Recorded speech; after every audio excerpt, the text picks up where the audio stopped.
Week 7 preview show here on Old Man Squad Fantasy Basketball. Back-to-back episodes. Back to my kids being in school is basically what happened here. I'm Dan Bespris. Thanks as always for tuning in. You can find me on Twitter at Dan Bespris. But most importantly, click that like button. Thumb it up, YouTubers. And subscribe, YouTubers, Spotify listeners, Apple listeners, other thing listeners. That's important. We got to keep growing this thing. One user at a time. That's how we roll along.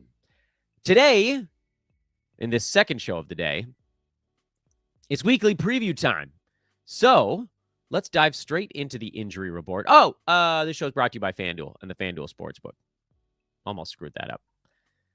Now we could talk about the injuries. And the best way I've found to do this, at least for me in saving time, is not for me to just list all the injured players, but to scroll through the whole damn league, and I'll point where I see something interesting. Jokic is probable, so you don't have to worry about that. We'll just start at the top.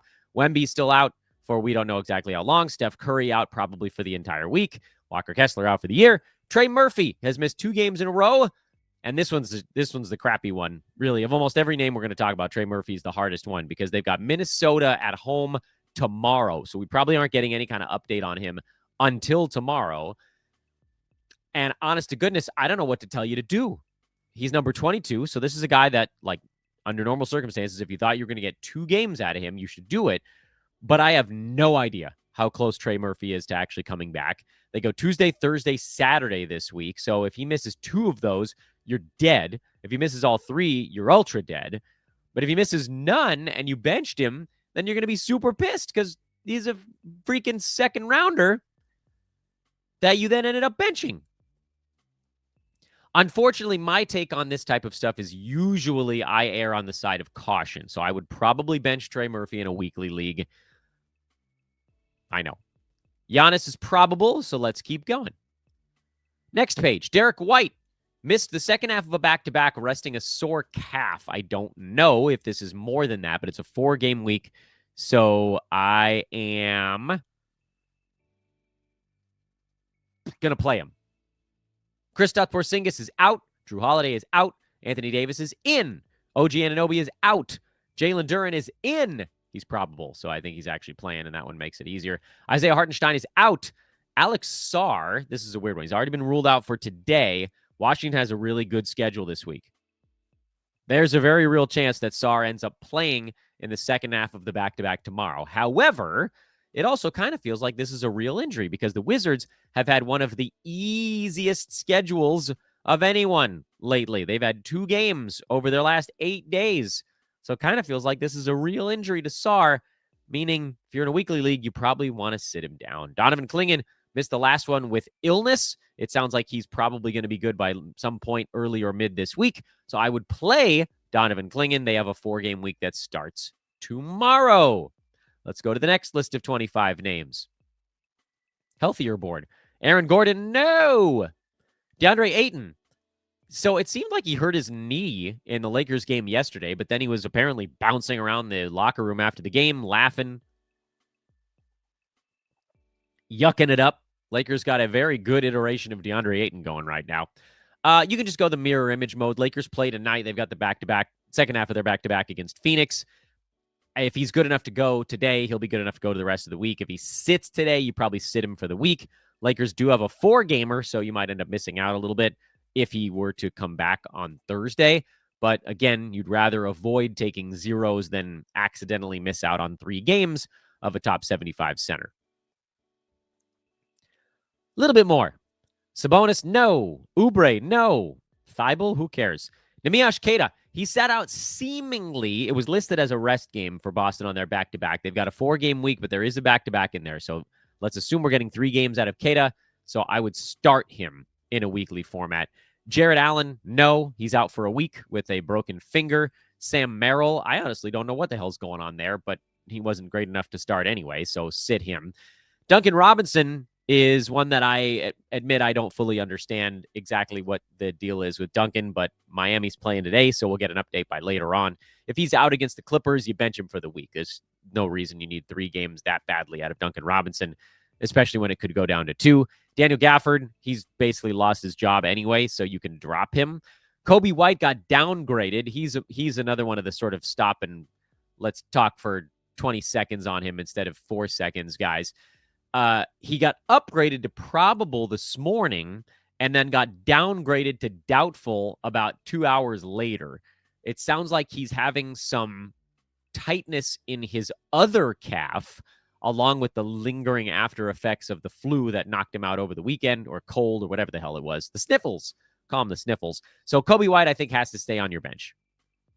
It's a 4-game week. I know it sucks that you might miss out on 3 games, but he's still kind of getting ramped up anyway, so I just wouldn't risk it. Paolo still apparently not close, so no. RJ Barrett, no. Ryan Dunn, not good enough to play anyway. Tari Eason, no. Andre Drummond, no. Not with Joel Embiid back around anyway. Next page, we can move fast. Stephon Castle, no. Derek Jones Jr., who cares? Jakob Poeltl, he's a start because that was a back-to-back rest game. Toronto will rest him, probably one of the Lakers-Charlotte back-to-back. It's part of a 5-7 stretch for Toronto. My guess is he'll probably rest against the Hornets, but maybe they rest him against the Lakers and guarantee they beat the Hornets. I don't know. We'll find out. Probably a 3-game week for Poeltl, so he's a start. Jaime Jaquez Jr., I think you have to bench him because he's been hurt. He's also trending down on top of it. I don't think that he's going to be a startable guy in straight 9-cat once the Heat have him in addition to being healthy overall, just because his fantasy game is not that well-rounded. He's field goal percent, some points, some assists. Rebounds, I guess, are pretty okay, but the free throw's not good. He doesn't hit threes. His defensive stats are low, so it's hard for him to elevate to straight 9-cat. Punt threes build, he's solid. Punt defensive stats, he's been weirdly solid. I think the minutes and the touches are going to come down, so I think Jaquez probably ends up being a drop, but certainly weekly format, he's a no. And I don't know that there's anybody else that we need to talk about. Is anybody farther down that's like a questionable tag? LeBron seems like he sat the back-to-back. Oof, that might... Well, if he's playing today and he sits a back-to-back against Toronto, Boston, so you're probably going to get 3 games out of Bronze, I'd play him. PJ Washington, just mirror whatever you see happening today. I'm glad we went this extra 25 names. That was notable. And that's it. So those are all the injury guys. All right, here's the part of the show that I think you guys actually like more, and that is the streaming part of the show. And this week is actually a very simple week to stream because there just isn't that much to do. So this week, week 7, there are 2 teams that have horrible schedules this week. And then by and large, the rest of the NBA almost all has pretty good schedules. Like this is a heavy games played week. Remember how last week we talked about sometimes you can just count up the total number of games and you can know how tough it is going to be a streamer. Last week there were 49 games played over the entire week. This week, we'll count it out. 9 today, 6, so it's 15, 24, 29, 41, 48, 55. A 6-game difference is actually pretty big. It's effectively like having an extra day in the week. So this week, there are a lot of ball games. It's 12 more teams involved, right? You sort of double it. Friday is a potential overload day. The rest of the week is not. So that's another good piece of news for the week is that 6 of the 7 days, maybe even Friday, are just going to be sort of like mostly heavy weeks or heavy days during the week, which means that if you have a bad schedule team this week, it's going to hurt you more to hang on to those guys because I can almost guarantee your opponent, if you have Phoenix and Sacramento, I'm putting it up on the screen for YouTubers right now. Phoenix and Sacramento are the 2 teams that have bad schedules this week. If you have 2 guys on those teams, your opponent's probably getting a 4-game bump over you without doing anything at all. So you're going to have to stream your butt off to catch up with them.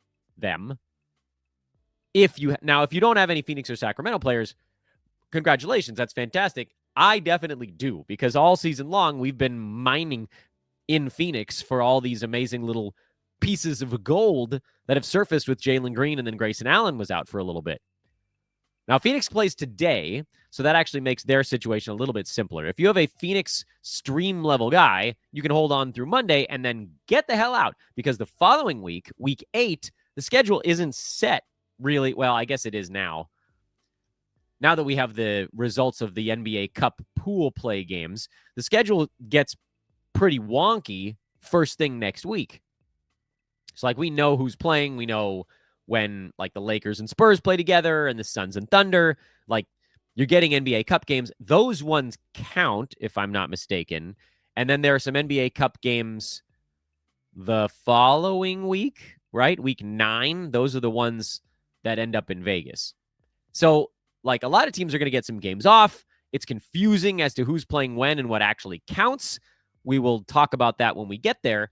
But, like, if you're thinking about what to do going forward with Phoenix, like, deal with that when you get there. They have one game over 6 days to finish this week. That's the one thing that you need to worry about there.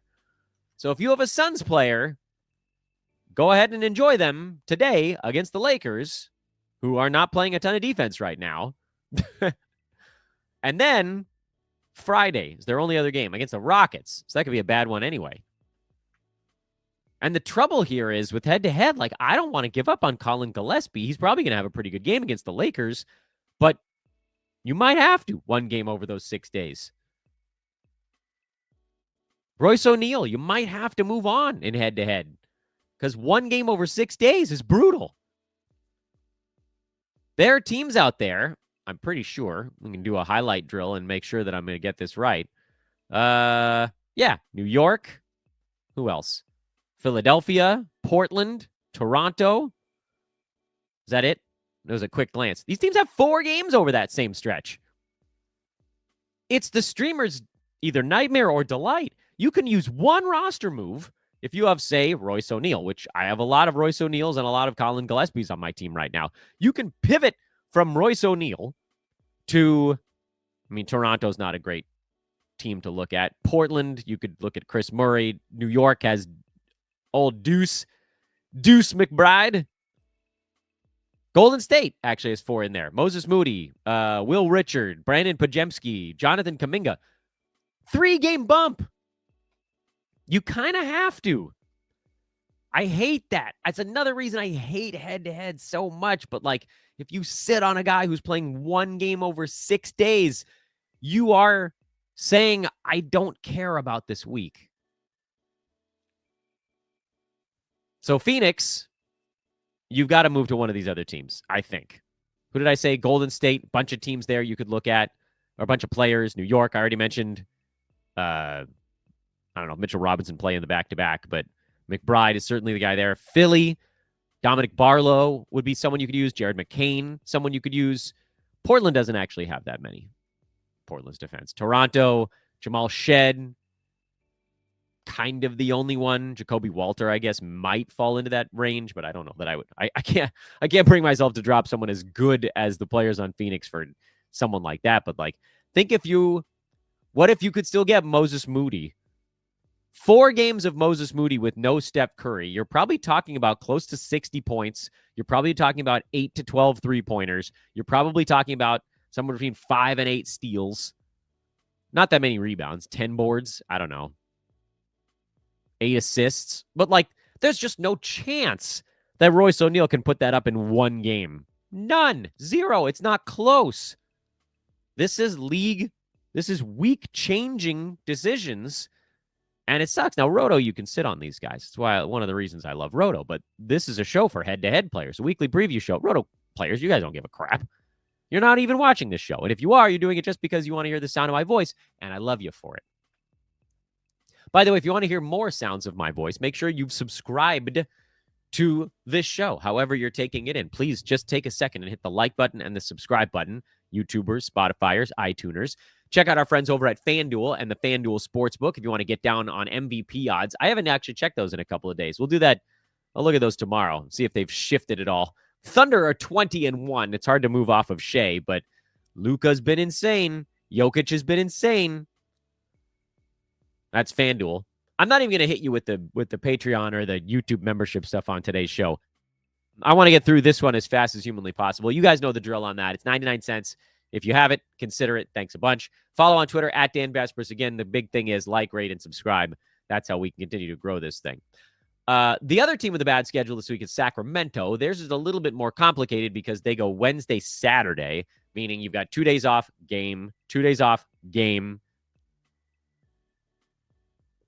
And you probably have some Sacramento streamers like a Malik Monk or, I hate to say it, but like a Russell Westbrook. These are not guys that you can afford to hold for a 2-game week.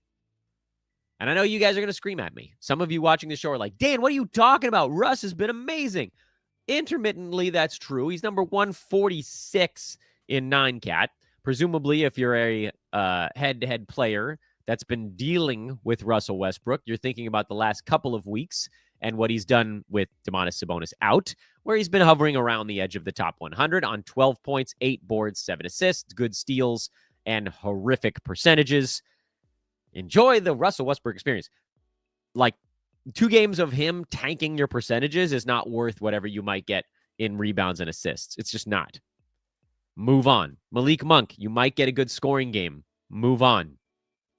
Precious Achua, you shouldn't need me to tell you. Dennis Schroeder, who was out, move on. Kings you can hold on to are the guys you're holding rest of season. So Keegan, DeMar, Zach LaVine, who's been bad lately, but he's still Zach LaVine, and then certainly Sabonis when he comes back. But the rest of these guys, you probably move on today. And look for someone that has 4 games in 6 days to start the week. We'll tell you about those in just a second. First, I wanted to mention some of the teams that have weird schedules that either are today, but not for the entire week, or later in the week. Today, weird schedules. Oklahoma City, they go Tuesday, but not Monday, Wednesday, or Thursday. So 1 game and 4 nights to start the week before finishing up with 2 over 3 days. The Memphis Grizzlies, same schedule as OKC. They go Tuesday, Friday, Sunday. You might have an overload game in there with Memphis or OKC on Friday. So it's possible that you could pivot off of them to a Monday, Wednesday, Friday, Saturday, where, again, you still have that Friday game, but you gain 2 more. Or let's say that you do have an overload situation on Friday. You move to Washington. But again, I want to talk about that in just a second. So Oklahoma City, Memphis, these are teams that have 3 games, light schedule to start the week, and a game on the heaviest traffic day of the week, which is Friday. So you might, if you check your calendar, you might actually only be getting 2 games out of them over the entirety of the week. Other teams that have weird schedules a little bit later is really just San Antonio. They play Tuesday, Wednesday, and then they have 1 game the rest of the week through into the NBA Cup nonsense that starts next week. I actually like the NBA Cup stuff. It's just weird for fantasy players because scheduling-wise, it makes it hard to plan out until like 3 days ago. So San Antonio is a team where you could move on Thursday because, again, their only remaining game is on Overload Friday, and find somebody who goes 3 times in 4 days to finish the week. You end up turning a 3-game San Antonio week into a 5-game week with just 1 roster move. And I don't think there's a way. Oh, there is actually a way. Like if you went Golden State, you could dodge the overload day. So you might end up turning a 0 into 3 over the rest of the week.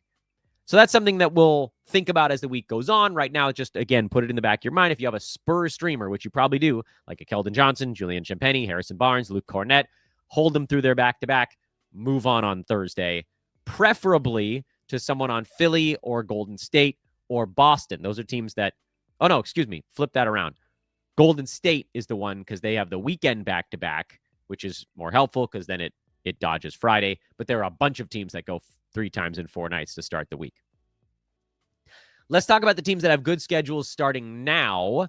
Washington is the best of them because they go back-to-back. Today, tomorrow, they play Thursday, Saturday. They dodge the heavy traffic Friday. All of the other teams that have 4 games in 6 nights to start the week do play on Friday. You might not be overloaded, so it might not matter to you. But if you are, the Wizards are the team where you should start your little exploration for possible streamers. Problem, of course, is that the Wizards don't have all that many great options right now. Bilal Coulibaly, if he's on the wire, would certainly fit that mold. Middleton doesn't because he's probably not going to play in both halves of the back-to-back. Cam Whitmore is just not all that trustworthy. Bub Carrington is probably the next option on this team because at least you know he's going to play every ball game. The rest of these guys just might get a DNP. If Sarr is out for a couple of ball games, we might get sort of some Marvin Bagley sightings, but again, you might not get him playing for all four. Tristan Vukcevic also kind of falls into that same category where, again, if we're making this move, you're thinking, I want to get somebody that I can hold for at least 3 games and 4 nights to start the week, preferably 4 out of 6.